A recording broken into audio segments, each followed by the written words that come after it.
Well, we welcome you back to Claude Hiram's Classics.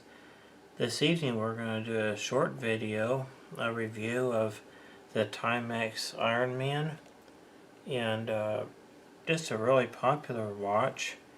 And well, let's go ahead and talk about several things about it that I really like. One thing that I noticed right off is that it's very easy to read.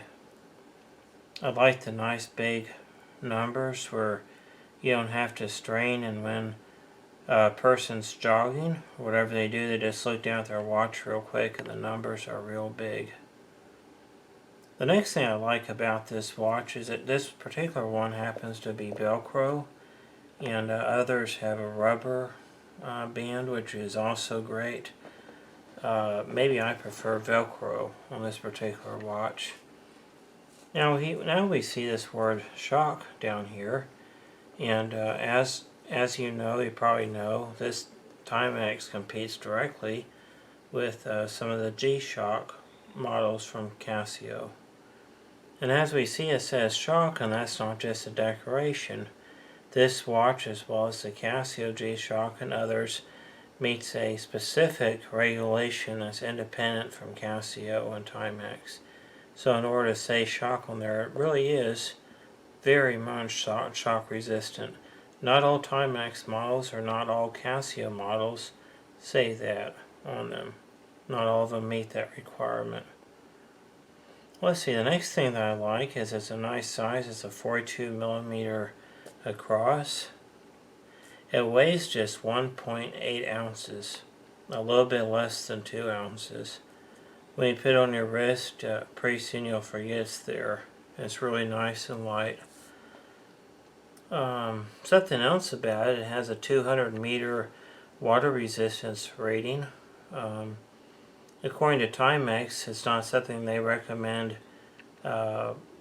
scuba diving. In fact, they say it's not for scuba diving, but it is good for laps in the pool. And you know, I'd guess probably 10 feet, 15 feet of water, and you'd be fine with this watch.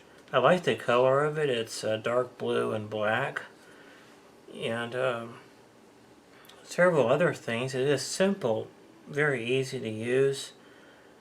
I guess in my own life there's somewhat of a line of demarcation between about 1990 and the more modern watches. I just prefer, or I'm more familiar with wind-up watches and early electrics, but I've been growing to appreciate. My appreciation for these watches are really growing. I'm amazed at how much ability a watch has. So many different functions. It's a dual time watch, so you can set a time now and maybe a time in a different part of the world. That's real easy to do. It has 3 different alarms. It has a chronometer.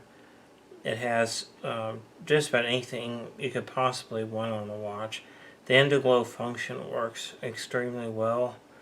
Of course, you have day, date, and year function. And pretty much anything else you can imagine on it. It's kind of designed mainly kind of leaning toward individuals who are runners, who like to run and set times and kind of track their progress through 1 mile, 2 miles, for example, or whatever the case may be. But it can be used by anybody. I'm not, like I said, my general preference is for watches that are made 1990 and before. As I've already said, I'm growing. My appreciation for these is really growing. But even though I'm not as familiar as you probably are with these types of watches, I was able to go through the features fairly easily, and they're real easy to do. You just have, there's a chronometer, then the dates, the hours, you just use this feature down here a lot, and then it's really not that difficult to do. You just have these 5 different buttons, and anyway, you'll figure it out. If I can figure it out in 15 minutes, the viewer can probably figure it out in 5 minutes. But the main point of this video is just to say it's easy to read, it's easy to use. The Indiglo feature is perfect. The Velcro strap is just very comfortable. And the price of these watches is just dirt cheap. This particular model is a 2016. It was made in 2016 of August. And you can tell that by the date code in the back. And in 2016 the price was a little bit under $40. Now the retail price is, I think, $43 or $44. What you can do is, if you like this watch, all you have to do is type in this code T5K198 into Amazon, and they have some there for sale. And you can also find them on eBay, and I'm sure a lot of other sources. Right now, just today I found one on Amazon that was $40.20. I got this particular one for a little bit cheaper, just to look at and review and kind of keep myself up to date with modern technology. And after I get it all figured out in my own mind and fully appreciate it, I'm going to put it on eBay for probably $30 or so. But if you're looking for a watch that is just amazing, the number of things it can do, it's inexpensive, it looks great, it feels good on your wrist, it can fit up to an 8-inch wrist, the price is right, it's shock resistant, it really has no flaw. And once again, the thing I like so much about it is that the time is easier to read.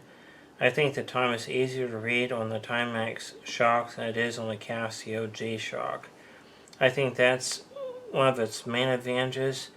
The second advantage is the Indiglo works much better, in my opinion, than the Casio G-Shock's similar feature. And also, I believe the features on this are very simple to navigate, and possibly, I think, easier to learn. Anyway, well, I hope you liked this video. Most of my videos are dealing with watches that are a little bit older than this, but I do appreciate these as well. And if you do like this video, I hope that you will, there it is, it's making some kind of alarm.